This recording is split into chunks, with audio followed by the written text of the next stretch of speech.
데살로니가후서 2장 13절에서 3장 5절 교독하겠습니다. 제가 13절을 읽습니다. 주께서 사랑하시는 형제들아, 우리가 항상 너희에게 관하여 마땅히 하나님께 감사할 것은 하나님이 처음부터 너희를 택하사 성령이 거룩하게 하심과 진리를 믿음으로 구원을 받게 하심이니, 이렇게 하여 우리를 복음으로 너희를 부사 우리 주 예수 그리스도의 영광을 얻게 하려 하심이니라. 그러므로 형제들아, 굳건하게 서서 말로나 우리의 편지로 가르침을 받은 전통을 지키라. 우리 주 예수 그리스도와 우리를 사랑하시고 영원한 위로와 좋은 소망을 내려주신 하나님 아버지께서 너희 마음을 이루하시고 모든 선한 일과 말에 굳건하게 하시기를 원하노라. 끝으로 형제들아, 계속 읽으세요. 너희는 우리를 위하여 너희 아버지의 말씀에 너희 또한 우리를 부당하고 악한 사람들에게서 건지시옵소서 하라. 믿음은 모든 사람의 것이 아니니라. 주는 미쁘사 너희를 굳건하게 하시고 악한 자에게서 지키시리라. 너희에 대하여는 우리가 명한 것을 너희가 행하고 또 행할 줄을 우리가 주 안에서 확신하노니, 주께서 너희 마음을 인도하여 하나님의 사랑과 그리스도의 인내에 들어가게 하시기를 원하노라. 아멘. 저도 땀납니다. 자, 오늘은 데살로니가, 지난주에는 이 예수님의 재림의 징조에 대해서 분명하게 보았습니다. 재림은 아무 때나 일어나지 않습니다. 그런 부분. 자, 바울이 그랬어요. 바울이 예수님의 재림이 이미 일어났다라고 하는 데살로니가에 잘못된 거짓된 선생들이 있었고, 그 가르침 때문에 혼란스러워했습니다. 그런 혼란스러워하는 성도들에게 바울이 두 번째 편지 쓰면서 주님은 절대 오지 않았다라고 강조하면서 정확하게 왜 오지 않았는지, 그리고 주님이 오시려면 반드시 이러이러한 조건이 성취되어야 된다는 그런 조건을 언급합니다. 그리고 적그리스도가 어떻게 활동할 것이며, 그리고 적그리스도의 최후가 어떻게 맞이할 것인가에 대해서 2장 12절까지 해서 말씀했습니다. 여러분, 사단은 이러한 거짓 선생들을 이용해서 어리석고 악한 자들을 미혹하고 멸망하게 합니다. 하나님은 그들을 구원하지 않아요. 지금 앞절을 제가 설명하는 거예요. 주님이 그들을 구원하지 않아요. 사단이 적그리스도를 통해서 미혹해도 하나님은 그들을 구원하지 않고 내버려 둡니다. 왜냐하면 그들이 그런 악을 좋아하고 복음을 거부했기 때문이라고 분명하게 말합니다. 지금은 계속적으로 하나님이 기회를 주고 이 생명을 계속적으로 받으라고 권고하지만, 그런 어느 시점 딱 되면 그때는 주님이 내버려 둡니다. 왜냐하면 바로 오늘 그 얘기예요. 그들이 악을 좋아하기 때문에 그들을 그냥 멸망하게끔 방치한다 그럽니다. 자, 이러한 중요한 가르침을 한 후에 바울이 지금 성도들에게 자신의 가르침의 전통, 그 가르침을 무시하지 말고 지키라고 당부하는 메시지를 오늘 지금 본문에서부터 쓰기 시작합니다. 그 내용이 오늘 본문입니다. 자, 첫 번째로 생각합니다. 바울이 지금 13절에 말하죠. 주께서 사랑하는 형제들아, 우리가 항상 너희에 대하여 마땅히 하나님께 감사한다 그럽니다. 지금 바울이 이 데살로니가 교회 성도를 하면서 너무 감사하다는 자기 마음을 이게 표현해요. 너무 감사하대요. 왜 감사할까요? 그들이 다른 교회와 다르게 이 교회의 성도들은 자기의 가르침, 자기가 가르치는 말씀을 잘 지키고, 그리고 자기를 너무 그리워하고 사랑하고 있는 그런 모습들이, 그 다음에 그들이 말씀과 믿음, 순종, 이런 모든 삶을 통해서 많은 열매들을 맺고 있기 때문에 그걸 볼 때 너무 감사하다는 거예요. 그래서 다시 편지를 쓰면서 고백하는 겁니다. 내가 너희들만 생각하면 또다시 하나님께 감사하다 그래요. 그래서 말하죠. 내가 이렇게 감사한 건 마땅하다 그래요. 당연하다는 그런 감사 내용으로입니다. 왜냐하면 또 하나는 바울이 볼 때 자기가 도구로 쓰임받았지만 자기를 통해서 예수를 믿게 된 그 교회 성도들에게 하나님께서 어떤 놀라운 일을 행하셨는가를 알기 때문에 바울이 진짜 감사하고, 그리고 또 감사한 건 당연하다라고 말하는 거예요. 그러면 하나님께서 그 데살로니가 교회 성도들에게 어떤 일을 하셨을까 하는데, 그게 지금 13절 하반절입니다. 하나님이 처음부터 너희를 택하사 그랬어요. 이 교회 성도들을 향해서 하나님이 하신 게 뭐냐면 처음부터 선택했대요. 여기서 우리말은 처음부터라고 표현했지만 이 처음부터는 원래 뜻은 창세전부터라는 뜻입니다. 원래 이렇게 번역이 시작되는데 이게 또 이렇게 바뀌었어요. 영원전부터, 에베소서 1장 4절 표현이죠. 그런 의미예요. 그러니까 하나님이 너희들을, 이방인이잖아요. 이방인인 너희들을 창세전부터 선택했다는 거예요. 그러니 얼마나 이런 엄청난 놀라운 일이 하는 겁니다. 여러분, 어제도 말씀드렸지만 이렇게 주님이 나를 창세전에 선택했다고 하는 그런 고백은 아무나 할 수 없습니다. 또 하지 못해요. 이론적으로는 이해가 되는데 내가 직접 그렇게 고백하는 건 그냥 자동으로 나오지 않아요. 어떤 경우에 나와요? 이 주님의 은혜를 깊이 경험하고 하나님의 구원의 은총을 뼛속까지 느껴질 때 나오는 거예요, 이게. 여러분, 다시 여쭤볼게요. 어제는 대답을 많이 안 했어요. 이분 질문할 때. 오늘 어떠세요? 정말 여러분 하나님이 창세전부터 여러분을 선택하셨다고 믿습니까? 아멘. 아유, 그래서 내일도 하면 모두 100% 아멘 할 겁니다. 여러분, 이게 그냥 되질 않아요. 우리 같은 이방인들은 더 그렇죠. 저 같은 경우는 모태신앙이 아니에요. 모태신앙인 분들은 이게 조금 그럴 수 있어요. 창세전에 택했다는 게 감이 안 올 수 있어요. 근데 저같이 초대 제가 예수 믿었던 사람 입장에서는 아유, 다 같은 사람 이렇게 그것도 주의 종으로 선택했어. 야, 그랬잖아요. 성령세례 받을 때 이 가슴 속에 어마어마한 큰 글자, You're my servant. 너는 내 주종이다. 나의 종이다. 이 글자 썼어요. 그래 이제 한동안 제가 얼마나 우리 집안을 생각해도 우리 집안에 믿는 사람이 없어요. 전혀 없는 집안이에요. 우리 그 큰아버지의 그 큰 누나, 사촌이죠. 그 누나가 유일하게 그 집안에, 우리 저 아버지 집안에서 예수 믿었어요. 그걸 몰랐어. 그분은 이제 커서 서울 올라갔고 나이 차이가 꽤 났죠. 저는 시골에서 살았으니까 그거 알았나? 그런데 유일하게 그 누나가 믿었고 제가 믿은 거예요. 근데 그것도 그냥 믿음으로 끝난 게 아니고 주의적으로 이렇게 선택받았다는 게요. 이게 한동안에 얼마나 감사했는지 모릅니다. 물론 이제 지금 더 감사하죠. 그래서 근데 이제 감사한데 한동안에 제가 죄종 안 하겠다고 이제 버티고 이제 한 게 있어요. 왜? 너무 힘들어. 생각해 보니까 너무 힘든 거예요. 그리고 주변에 그 사역자들 보니까 너무 힘들 것 같아. 왜냐면 목회자 자녀들이 많이 방황합니다. 목회자 자녀들은요, 봐서는 안 될 거를 교회 안에서 많이 보고 듣고 자라요. 그리고 성도들이 그 자기 부모예요. 그죠? 엄마 아빠, 목회자지만 자기 엄마 아빠야. 그 엄마 아빠한테 하는 잘못된 것들을 보면서 많이 상처받습니다. 이러기 때문에 목회자 자녀들은 다시는 내가 목사 꿈도 안 꿔요. 선교사 되는 거 꿈도 물론 거기에서 이제 또 은혜로 하는 사람이 있어요. 그러나 일반적으로 따는 거예요. 근데 그런 모습 보니까 아이고 아니야, 나는 그거 아니고 주의종 무슨 주의종이야. 그래서 내가 그냥 주님, 내가 충성할 테니까 주의종 안 하고 그냥 평신도로서 이렇게 얘기했어요.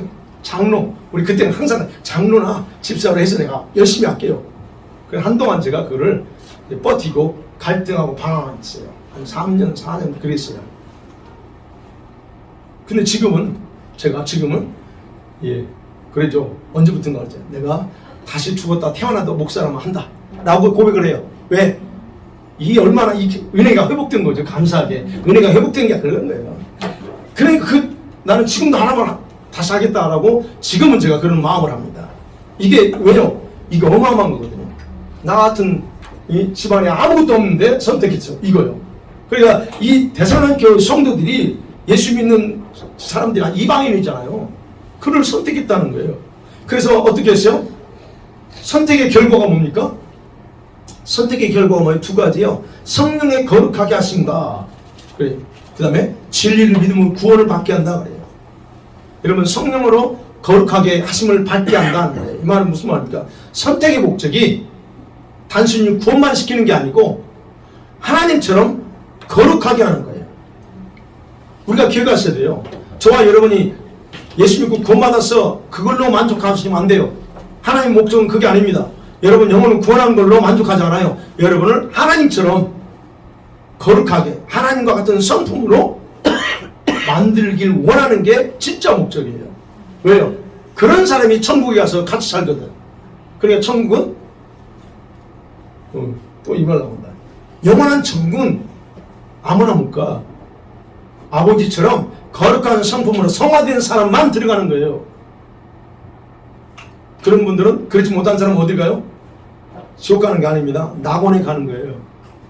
아버지 곁을 가지 못해요. 낙원, 성밥. 그냥 우리의 목표는 거기 가려면 괜찮아요, 여러분들. 그냥 지금처럼 그냥 예수만 믿고 살아야 됩니다. 그러나 진짜 영원한 천국 가려면 거룩해져요. 바로 그래서 주님이 우리를 거룩하게 하는 게 진짜 목적이에요. 그리고 선택의 결과도 거룩이에요. 우리 거룩. 그런데 중요한 것은 이 거룩은 누가 만들어갈 수 있는가 하는 거예요. 이 일을 완성하는 분은 내가 아니라 성령님이십니다. 그래서 그래 성령의 거룩하심을 받고 그래요. 여러분 스스로 거룩해 줄 수 없어요. 성령께서 거룩하게 만드셔야만 가능합니다. 그러니까 하나님이 저와 여러분에게 주신 이 구원을 효과적으로 만들기 위해서 일하는 분이 성령님이에요. 그러면 우리가 추구하는 이 거룩, 그죠? 저와 여러분 계속 거룩을 추구하잖아요. 그래서 우리 스스로 절대로 만들어낼 수 없고 오직 성령의 강력한 성령의 활동으로만 가능해요. 그래서 저와 여러분이 거룩해지길 원한다면 성령께서 여러분 안에서 활동하도록 허용해야 합니다. 이거 굉장히 중요합니다. 아니 성령님 우리 안에 계시는데 뭘 활동해? 여러분 오해하시면 안 돼요. 성령님이 여러분 안에 계실지라도 성령님이 여러분 안에 활동 안 하는 사람이 수두룩합니다. 주님이 계셔도 주님이 여러분에게 뭔가를 할 수 없게 만들어. 그래서 강조하는 거예요. 그럼 우리가 거룩해지려면 우리 할 일이 있다는 거예요. 성령님이 내 안에서 마음껏 활성화할 수 있도록 허용해야 돼. 그걸 다른 말로 바꿔서 성령의 인도를 따라가야 된다는 겁니다. 여러분이 거룩해지려면 성령님은 여러분을 인도해. 어디 가운데? 말씀 가운데로. 다른 데 인도 안 해요. 저기 한국으로도 미국으로도 인도 안 합니다. 말씀 속으로 인도해. 왜? 이 말씀대로 살아야 우리가 거룩해지거든요. 그러니까 성령 인도를 따르는 거예요. 그게 우리 할 일이에요. 그리고 성령님이 말씀하는 것을 순종하는 것, 이게 우리가 할 일입니다. 이렇게 할 때 성령님이 우리를 거룩하게 만들어요. 여러분이 말씀을 거절하고 또는 말씀을 순종하지 않고 하면 여러분 절대 거룩해질 수 없습니다. 그래서 순종해야 돼요. 자, 그게 바로 이 성령님께서 선택하신 그 결과 목적이라는 거예요. 두 번째는 뭐라고 했어요? 진리를 믿음으로 구원을 받게 한다고 했어요. 진리, 말씀. 여러분 구원을 받기 위해서 하나님께서는 바울을 사용해서 복음을 전하겠습니다. 이 교회요. 그리고 그 진리의 복음을 들은 사람들이 그 복음에 대해서 뭐라고 그랬어요? 믿음으로 반응을 했어요. 그래요? 나도 한번 믿어볼게요. 믿는 것은 내 입장에서 말하는 거예요. 그러나 성경은 뭐라고 그랬어요? 히브리서 12장 1절 믿음의 주요, 믿음의 완성자가 예수님이에요. 믿음을 주시는 분은 주님이에요. 그러나 내 입장에서는 내가 믿을게 라고 반응하는 거예요. 그러나 근데 믿을게 반응했을 때 주님 믿음을 줘요. 주님 믿음을 줘야 내가 믿을게요. 그게 아니고 내가 믿을게요 할 때 주님 믿음을 준다는 거예요. 이거 혼동하면 안 돼요. 주님의 주권이니까 알아주시지. 아니요. 내가 반응할 때 주시는 거예요. 그거요. 그러니까 바로 이 데살로니가 교회 성도들이 바울이 복음을 전했을 때 그 말씀을 듣고 반응했어. 믿을게. 마음을 받아들인 거예요. 그럴 때 주님이 믿음을 주는 거예요. 그래서 하나님이 창세전에 여기 있잖아요. 처음부터 그랬다고 하죠. 창세전에 선택한 그 성도들이 이 구원을 완성하도록 하기 위해서 바로 이런 과정이 필요하다 하는 것을 지금 바울이 설명합니다. 그래서 여러분, 우리에게 주신 이 구원 또는 이 생명, 이거는요, 주님은 우리에게 주셨어요. 그렇지만 주신 이후에는 우리의 책임이 굉장히 큽니다. 그 책임을 다하도록 하기 위해서 성령님 우리 안에 계시고요, 이 주신 생명이 왕성하게 활동하게 하려면 여러분이 적극적으로 반응하고 순종할 때 가능한 거예요. 그럴 때 이 목적은 완성되어 나간다 하는 거예요. 자, 그 다음에 보면은 14절 보세요. 14절 같이 한번 볼까요? 시작. 이를 위하여 우리의 복음으로 너희를 부르사 우리 주 예수 그리스도의 영광을 얻게 하였습니다. 예. 두 번째는 그 바울이 전한 복음을 통해서 그들을 부르셨어요. 아까는 태초부터 영원전부터 선택했습니다. 두 번째는 그러면 그들을 불렀대요. 콜링했습니다. 뭘 통해서? 바울이 전한 복음을 통해서 그들을 불렀다는 거예요. 그럼 우리가 여기서 생각할 수 있는 것은 복음은 우리가 전하지만, 그렇죠? 저와 여러분이 복음을 전합니다. 그러면 어떤 자들에게는 하나님의 부르시는 음성이 된다는 얘기예요. 그게. 오늘 우리 아이들이 길거리 가서 론스데이 가서 전도했어요. 그러면 그 순간에 복음을 전했을 때 우리는 그냥 전한 것뿐이야. 그런 어떤 사람에는 그게 하나님 불러는 음성이라는 거예요. 소리라는 거예요. 그걸 듣고 지금 그런 거예요. 지금 복음을 통해 그랬죠? 우리의 복음으로 너희가 부름을 받았다고 했잖아요. 그러니까 이 바울이 전했을 때 어떤 사람은, 즉 믿은 자들은 그게 음성이 돼서 듣고 따라간 거예요. 바로 그런 의미라는 거예요. 그러니까 누군가는 들어야 됩니다. 근데 그렇다면 누군가는 전해야 들어요. 전하지 않는데 어떻게 들어요? 그죠? 전해야 듣는다는 얘기예요. 그렇다면 옛날이나 지금이나 전하는 자가 반드시 필요해요. 그래서 우리가 이 밴쿠버를 복음학교까지는 아니고 밴쿠버의 부흥을 해서 어쨌든 우리가 감사하게 제가 일주일 2번이죠. 많이 하든 적게 하든 복음을 전하는 이유가 뭡니까? 우리가 가서 어제도 하고 했지만 몰라요, 누가 어떤 사람이 그걸 할지. 근데 희한한 건 예전에는 보면 이 메트로타운이나 이거 전화했을 때는 받아요. 주면 그냥 저는 받습니다. 그리고 상 보다가 내용 거기서 뭐 예수 그리스도 나오잖아요. 그럼 버리버리 그냥 버린 사람 많았어요. 근데 여기는 안 그러더라고. 어떤 가면서 읽더라고. 내가 뒤쪽에서 했는데 읽어요. 그러니까 뭐냐면 그들이 그 읽는 것 자체를 통해서 하나님 뭔가 어떻게 하실지 아무도 모른다는 얘기예요. 그런 부분에서 여러분 선포되는 이 하나님 말씀이 살아있어요. 그렇죠? 그리고 하나님의 음성처럼 듣는 자에게는 이 복음을 종이를 전하든 말을 전하든 간에 그게 듣는 자들에게 그게 울려 퍼진다는 얘기예요. 자, 그래서 이렇게 복음을 전해야 되는 이유 중에 하나가 뭐냐? 그래서 말씀드린 거 단순히 구원을 받기 위해서 그 이상이라는 거예요. 그게 복음을 전하는데 여기서는 그렇습니다. 구원이에요. 영혼 구원입니다. 그거 맞습니다. 그런데 그 이상에 뭐라고 했어요? 14절에 우리 주 예수 그리스도의 영광을 얻게 하려 하심이라 그래요.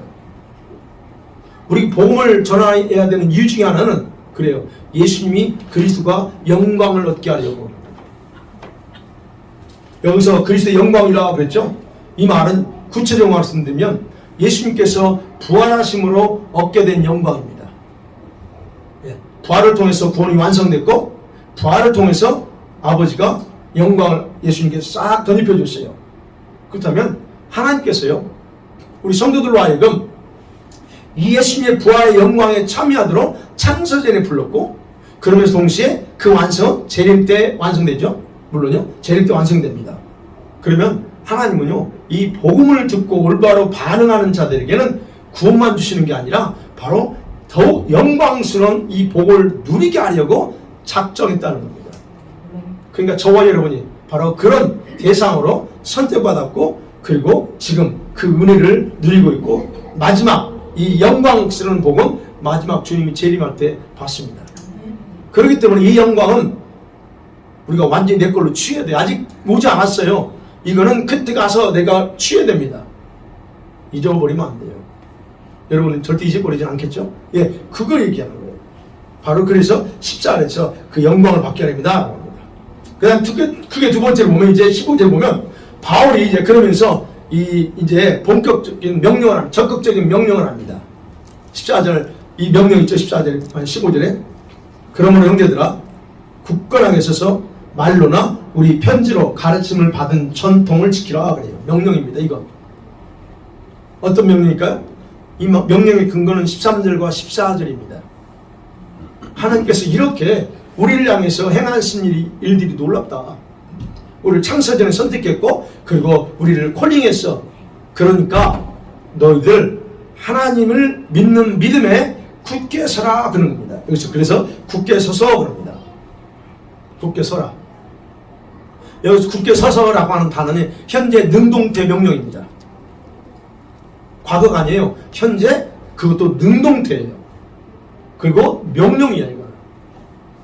그러니까 거짓 선생들의 가르침 있잖아요. 예수님 재림했어 라고 하는 잘못된 가르침, 그거 요동하지 마. 흔들리지 말라는 거예요. 그리고 복음의 진리를 굳게, 여기서 굳게 서라는 말, 굳게 보이잡고 담대하게 대처하라 하는 말입니다. 우리가 조심해야 돼요. 이단들 잘못된 분이 많습니다. 미혹등도 많아요. 그럴 것에 대해서 여러분이 정확하게 알아야 돼요. 그래야 정확하게 분별하고 설 수 있죠. 자, 이 교회 성도들이 바로 그들이 처한 환경이 좀 그렇게 불리한 환경이에요. 불경건한 문화의 한복판에 살고 있어요. 그런 환경 속에서 여러분 믿음을 지키고 사는 것 감사하죠. 근데 믿음을 파괴하는 일이 더 많아. 우리 믿음을 빼앗고 하나님과 관계를 이렇게 차갑게 만드는 위험스러운 요소들이 참 많습니다. 오늘날에도 많고요. 그래서 이럴 때에 우리 스스로 저와 여러분 자신의 믿음을 굳게 세우는 일을 하지 않으면요, 언제든지 우리는 장담할 수 없다는 거예요. 지난주에 말씀드렸죠. 기도해야 될 거를 바쁘다고 소홀히 했더니 그냥 데미지가 와. 이거는요, 그래서 자기 관리 잘 들어가야 돼요. 그래서 자기 관리를 필수적으로 하는 사람들이 자신을 보호할 수 있다는 것 잊지 말기를 원합니다. 그 다음에 그러면서 말합니다. 15절 보면 우리의 편지, 말로나 또는 우리의 편지로 가르침을 받는 전통을 지키라고 합니다. 말, 편지를 썼죠. 그 편지의 가르침, 여기 전통은 가르침입니다. 전통이라는 단어는 조금 뉘앙스가 별로 안 좋긴 한데 여기서는 가르침이에요. 바울이 가르쳤던 거 그걸 굳게 잡으래요. 지키라는 거예요. 절대 타협하지 말라는 얘기예요. 그럼 바울이 선교한 이후에 성도들에게 이 복음에 합당한 가르침을 했어요. 그리고 그들은 그 믿음 생활의 기초적인 것들을 알려주자 그들 열심히 그대로 살았습니다. 그래서 주변에 소문까지 났어요. 그래서 첫 번째 편지에서 그 내용을 다뤘죠. 그런 모든 가르침, 이 가르침은 결코 바울 개인의 지식에서 나온 게 아니에요. 하나님께서 주신 것들을 바울은 전한 겁니다. 그렇기 때문에 바울의 가르침에는요, 거리가 있는 거예요. 거리가 있고 우리 성도들이 반드시 따라야 될 내용이라는 거예요. 그렇게 지금 이게 우리에게 주어진 거죠. 그렇다면 여러분, 이건 바울이 그냥 한 게 아니에요. 그럼 오늘 우리 이 시대를 사는 우리들이 바로 이 말씀을 그대로 따라가야 돼요. 그게 바로 전통을 지키는 겁니다. 이걸 그대로 받아들이고 가는 거예요. 그러면 바울이 그랬잖아요. 바울도 가르쳤지만 믿음의 사람들이 또 가르친 것들이 있을 거아요. 여기서 말로 그랬잖아요. 말. 국에서 말로나 편지는 바울이 쓴 편지예요. 그럼 말이란 걸 뭘까? 다른 믿음에 신실한 사람들 또는 사도들의 가르침이 여기저기 소문이 나 있어요. 그때 당시에. 그럼 그런 말들을 통해서 들은 예수 그리스도를 통해서 들었던 사도들이 전했던 그 말씀들, 가르침들을 또 여기에 포함된다는 거예요. 그러면 바울이 강조하다는 이런 전통, 가르침을 왜 굳게 잡으라고 했을까 하는 겁니다. 생각해봐야죠. 왜 그래요? 왜냐하면 이미 그런 가르침을 여러분 거짓이 아니라고 판명이 났어요. 바울이 가르치고 전한 것은 거짓이 아니야. 하나님께로 왔다는 거, 하나님의 권위가 담겨져 있기 때문에 이걸 잡으라는 거예요. 이거.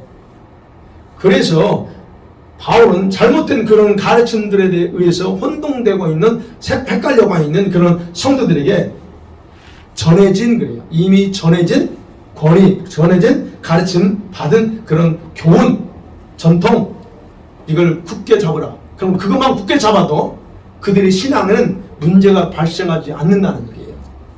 여러분, 왜 우리가 신앙생활에서 약간 혼동스러워하죠? 정상적인 걸 들으면 혼동스럽지 않습니다. 근데 이상한 걸 들었어요. 긴가민가해. 왜? 내가 하나님 말씀에 대해서 확고하게 말씀에 딱 서 있으면, 그 말씀에 의해서 기준이 서 있으면 누가 이상한 얘기를 해도 그 말씀에 근거해서 내가 딱딱 분별해야 되는데 그게 안 되기 때문에 헷갈려하는 거예요. 그러니까 바울이 지금 그 얘기하는 거예요. 바울이 가르치는 이 말씀만 딱 잡아도 이상한 사람들이 와서 뭐라고 속삭여도 흔들리지 않는다는 얘기예요. 그러니까 그걸 굳게 잡으라는 거예요. 그래서 하는 얘기예요. 이 말을 15절은 이건 지켜야 되고 하는 문제가 아니고 그 가르침만이 하나님께서 인정하는 권위가 있다라고 하는 그런 의미입니다. 그래서 바울은요, 그들을 위해서 이렇게 하나님께 위탁하는, 하나님께 맡기는 기도를 해줘요. 그게 16절. 16절 같이 볼까요? 시작. 우리 주 예수 그리스도와 우리를 사랑하시고 영원한 위로와 좋은 소망을 내려주신 하나님 아버지께서. 바울이 그렇게 부탁하면서 데살로니가 교회 성도들을 위해서 하나님께 모든 걸 다 위탁하면서 이렇게 기도해. 두 가지. 영원한 위로, 그죠? 우리를 사랑하시고 영원한 위로와 좋은 소망을 했습니다. 영원한 위로. 우리 성도들을 강건하게 하고 여러분 영원히 흔들림 없이 굳건히 서게 해줄 수 있는 그런 어떤 하나님의 특별한 격려의 말씀, 오골이에요. 그 격려가 있기를 원하고, 그 다음에 두 번째 그랬죠? 좋은 소망. 이 좋은 소망이 뭘까요? 좋은 거 그냥 단순히 좋은 것만이 아니고요. 그 이상이에요. 어떤 좋은 것, 그러면서 동시에 거기서 나오는 결과들까지. 결과도 좋아야 돼요. 과정이 좋으면 결과도 좋아야 되고, 이 모양이 좋으면 그 속도 좋아야 되는 것처럼 겉만 좋은 게 아니고 그 속도, 결과도 좋은 것으로 하나님 갖게 해달라고 하는 그런 기도를 해줍니다. 그냥 우리가 복을 빌어줘도 그냥 겉핥기만 하는 게 아니고 진짜 전심을 다해서 기도해주는 그런 것처럼 그걸 지금 바울이 기도하고 있는 거예요. 그러니까 이런 위로와 이 소망이 있기 때문에 성도들의 마음을 위로하고, 그래서 모든 선한 일, 선한 말, 그래서 17절이 그 얘기하는 거예요. 너희 마음을 위로하시고 모든 선한 말과 말에 굳건하게 하시길 원한다 그래요. 그러니까 이미 바울은 여기서 이렇게 위로해달라고 하나님께 기도하면서 결국은 지금 혼란스럽잖아요. 예수님 재림의 때라고 하는 그 가르침 때문에 그런 그들에게, 또는 박해당하고 있는 그들에게 이 혼란과 박해를 잘 극복하고 승리할 수 있는 확신을 가질 수 있도록 해주는 강한 힘이에요. 그래서 여기서 나오죠. 위로하시고, 위로가 또 나와요. 위로하시고. 그게 그 말입니다. 그리고 모든 선한 말, 선한 일, 그렇죠? 이거는 하나님의 영광을 나타내는 것들을 말해요. 여러분과 제가 말을 통해서 하나님의 영광을 나타내야 돼요. 모든 걸 감사해야 되고, 하나님이 하셨다라고 하나님께 모든 걸 돌려야 돼요. 이 말로. 이거 필요한 거예요. 그 다음에 뭡니까? 일. 내가 하는 일도 역시 하나님의 영광이 되게 해야 되는 이런 일들. 바로 지금 바울은 그걸 의미하면서 이 교회 성도를 위해서 기도하고 있다는 걸 봅니다. 결국 이렇게 될 때 여러분, 이 혼란스러워하는 성도들, 그 성도들은 흔들리지 않고 담대하게 다시 원상태로 돌아올 수 있다는 것을 바울은 알고 있기 때문에 그 기도를 합니다. 그 다음 마지막으로 이제 3절부터 우리에게 보죠. 바울의 이제 여러분, 바울의 기도를 부탁합니다. 마지막으로 성도들을 고민하면서 바울이요, 갑자기 그래요. 자기를 위해서 기도해 주래요. 우리를 기도해 주라. 그죠? 이 3장 1절에 끝으로 마지막으로 형제들아, 너희는 우리를 위해서 기도하라 합니다. 아니 바울이 자기를 위해서 기도해 주라고 하는 게 많지 않아요. 그런데 여기서 지금 자기를 위해서 기도해 줘요. 그만큼 뭡니까? 뭔가 있는 거예요. 이 둘 관계는. 자, 두 가지를 부탁합니다. 첫 번째는 보니까 주님의 말씀이 너희 가운데 잘 퍼져나간 것처럼 내가 지금 복음을 전하는데 그 복음 전파가 그렇게 영광을 받도록 그렇게 기도해달라고 부탁합니다. 여러분 바울의 이런 부탁은 이 바울이 지금 데살로니가에 복음을 전했잖아요. 근데 그 복음을 전했을 때 어떻게 그 복음이 그 데살로니가 사람들에게 역사했는가를 알고 있기 때문에 이 부탁을 하는 거예요. 비록 자신이 지금 그곳에 없어요. 그곳에 없지만 그래서 다른 지역을 가고 있습니다. 고린도 지역을 건너가고 지금의 저 유럽 쪽으로 이렇게 돌고 있어요. 거기서 복음을 전합니다. 그러나 그러면서 부탁하는 거예요. 내가 데살로니가에서 그렇게 했던 것처럼 내가 가는 곳마다 이런 말씀이 선포될 때 그 말씀이 속히 빨리 퍼져나갈 수 있도록 기도해달라라는 겁니다. 여기서 퍼져나가 그랬죠. 퍼져나가. 이 단어는 달리다는 뜻이에요. 달리기라는 거예요. 그게 무슨 말이에요? 복음이 마치요. 바울이 전하는 이 복음 말씀이 달리기 선수처럼 생명을 살리는 이 일에 속도를 늦추지 않고 그냥 신속하게 퍼져나가게 해달라는 거예요. 그래서 많은 사람들을 살리고 많은 사람들을 일으켜 나가게 해달라 하는 겁니다. 여러분 복음 전파하는 사람들이 가지는 절박한 심정이 뭘 것 같아요? 선교사님들이 절박한 심정이 있어요. 자기가 전도하는 지역, 선교하는 지역에 영혼들이 어떻게 나서 빨리 좀 한 영혼이라도 구원받는 거. 그리고 그 지역 가능한 그 지역에 좀 이렇게 복음이 더 확장돼서 좀 예수님을 알고 돌아서는 거. 이게 그분들의 소원이에요. 여러분 어떠세요? 우리가 살고 있는 이 지역 또 그렇죠? 멀리 갈 거 없고 내 가정으로 들어갔어. 아이고 내 사랑하는 남편 아들들 좀 제발 이거죠. 이게 간절함이에요. 바로 복음을 전하는 자는 그 간절함이 있어요. 근데 그 간절함이 없다. 예. 그래서 바울이 첫 번째 그런 기도 말씀이 달리기 선수처럼 신속하게 퍼져서 하나님이 영광 받게 해달라. 그 다음에 두 번째가 3장 2절이에요. 우리를 부당하고 악한 사람들에게서 건져달라 기도하는 거예요. 여기서 말하는 이게죠. 부당하고 그래서 심술 부준다는 거예요. 심술게. 바울이 복음을 전하는데 쫓아다니면서 아주 심술 부리고 있는 악한 자들로부터 좀 우리를 건져달라 기도합니다. 지금은 좀 우리가 복음을 전해도 그런 자들 없죠. 그죠? 근데 복음을 싫어하는 자들이 있어요. 여러분 백인들은 거의 전도지 안 받죠? 거의 안 받아요. 알아요 이게 뭔지를. 딱 주면 I'm okay. 그래. No thank you. 아주 또 그런 심사야. No thank you. 어떤 사람? 그래. 예. 여러분 이 복음을 전파하는 곳에 항상 언제나 반대하고 싫어하는 사람이 있게 말해요. 그런데 바울은 그들을 악한 자라고 말합니다. 그런데 어떤 사람을 생각하고 악한 자예요? 자기 동족 유대인들이에요. 이방인들은 별로 밖에 안 합니다. 근데 이 동족 유대인들이 쫓아다니면서 뭐 악랄하게 반대하는 거예요. 바로 그렇기 때문에 악한 자다라고 얘기하는 거예요. 그래서 그런 악한 자로부터 제발 이렇게 좀 건져답게 보호하게 해달라고 해요. 그럼 왜 바울이 이런 자들을 못됐다라고 그러고 악하고 심술궂다라고 말할까요? 입니다. 그들의 어떤 잘못을 지적하지 않습니다. 2절 하반절에 믿음은 모든 사람의 것이 아니니라 그래요. 이 말은 다른 말을 바꿔서 우리의 믿음을 그들이 가지지 않았기 때문이다 라고 말하는 거예요. 우리는 같은 믿음을 가졌기 때문에 뭐든지 다 이해합니다. 근데 그들은 우리와 같은 믿음을 가지지 않았기 때문이야. 이게 지금 그 의미예요. 모든 사람이 그것이 아니야. 네. 그들은 자기들만이 가진 믿음이 있기 때문에 악을 행한다는 거예요. 맞죠? 각자가 자기만 믿는 게 있어요. 그 믿는 게 있기 때문에 누가 뭐라고 해도 고개 흔드는 거예요. 바로 그런 걸 얘기하는 겁니다.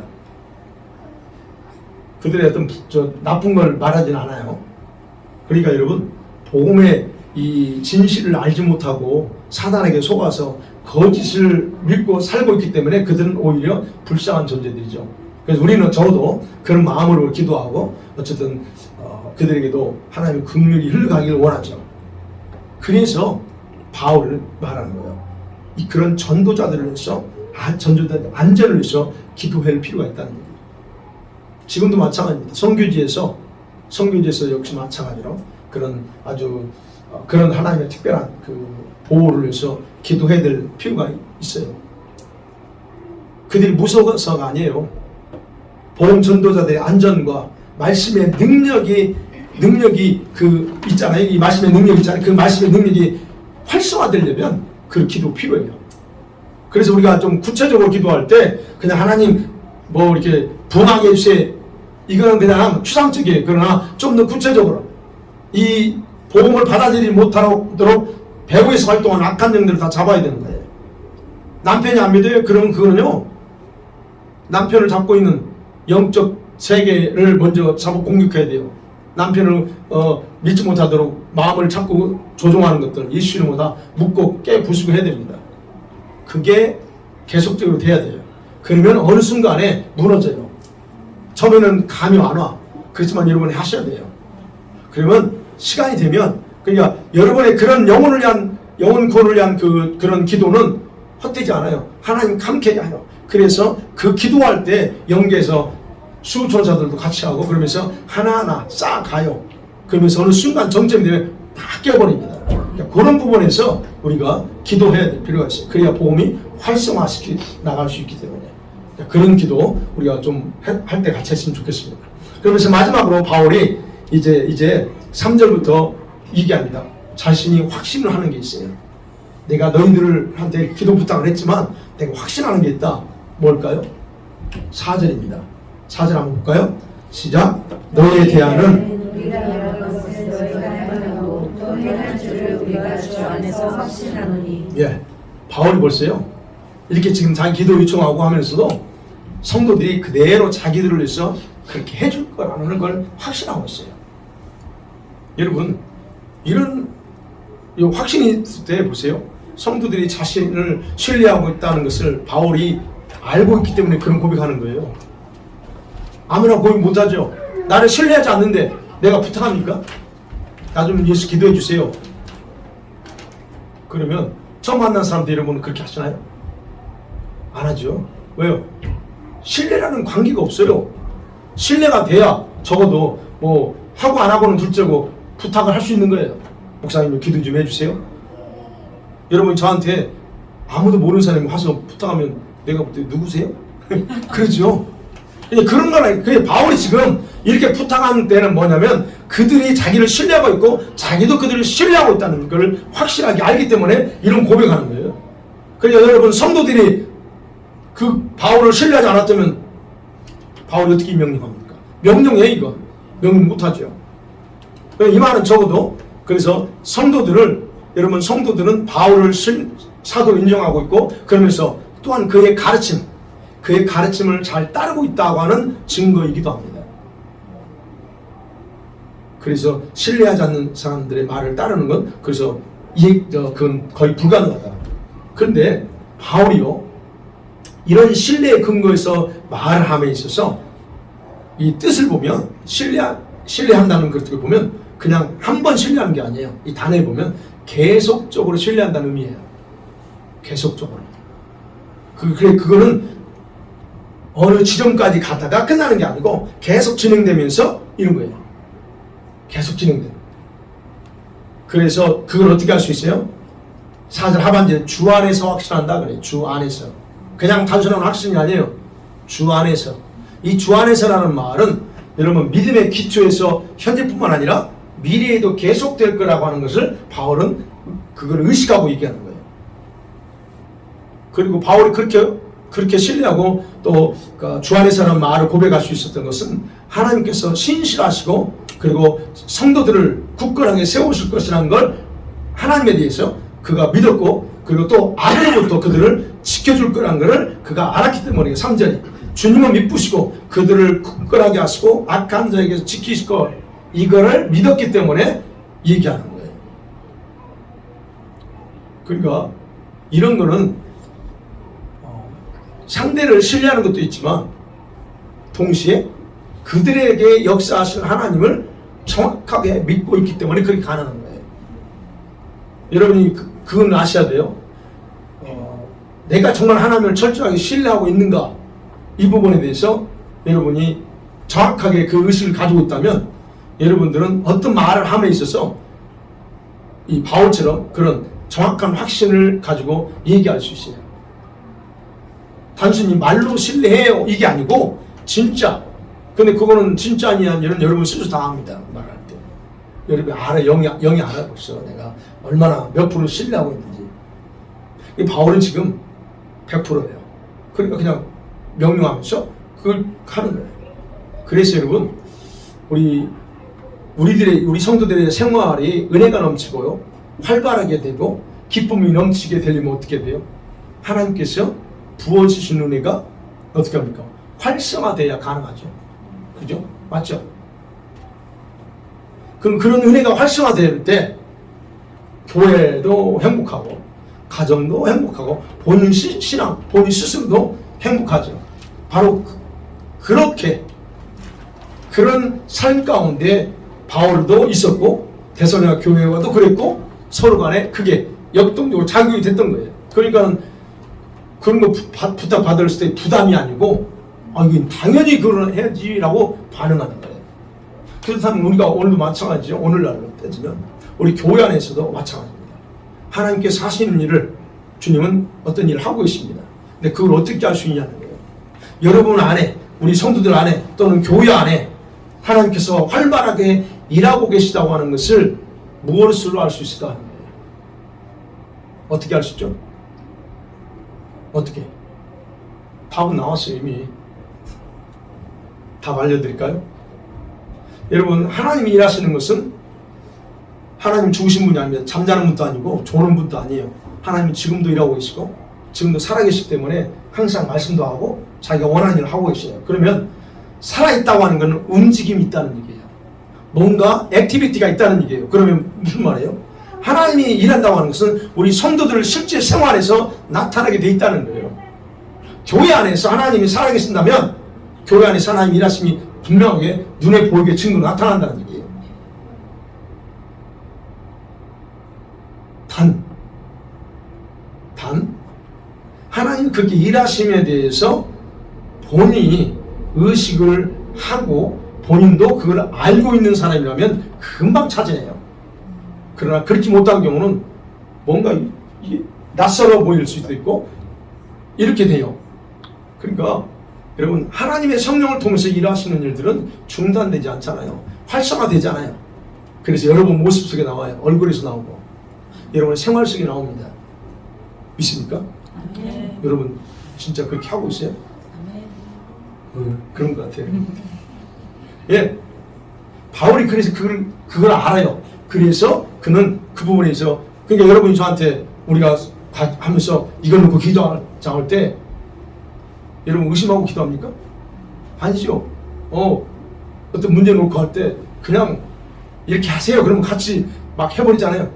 왜? 그게 하나님이 일하신다는 걸 나도 믿고 있고 여러분도 다 똑같은 믿음으로 믿고 있기 때문에 하는 거예요. 막 그런 의미라는 거예요. 그래서 바울이 마지막으로 이 5절에서 3장 5절에서 이렇게 기도하고 마무리해요. 5절 같이 읽어볼게요. 시작. 주께서 너희 마음을 인도하여 하나님의 사랑과 그리스도의 인내가 들어가게 하시기를 원하노라. 예. 이 말이 이거예요. 주님께서 너희 마음을 하나님의 사랑으로 채워주고 예수 그리스도의 인내까지 인도해 주기를 원한다 그럽니다. 이 기도예요. 여기서 중요한 거예요. 여러분, 하나님의 사랑을 압니다. 그래서 설명 안 할게요. 하나님의 사랑. 그럼 여기서 그리스도의 여기 있잖아. 인내에 들어가기까지라고 표현했지만 그거요. 그리스도의 인내까지 그래요.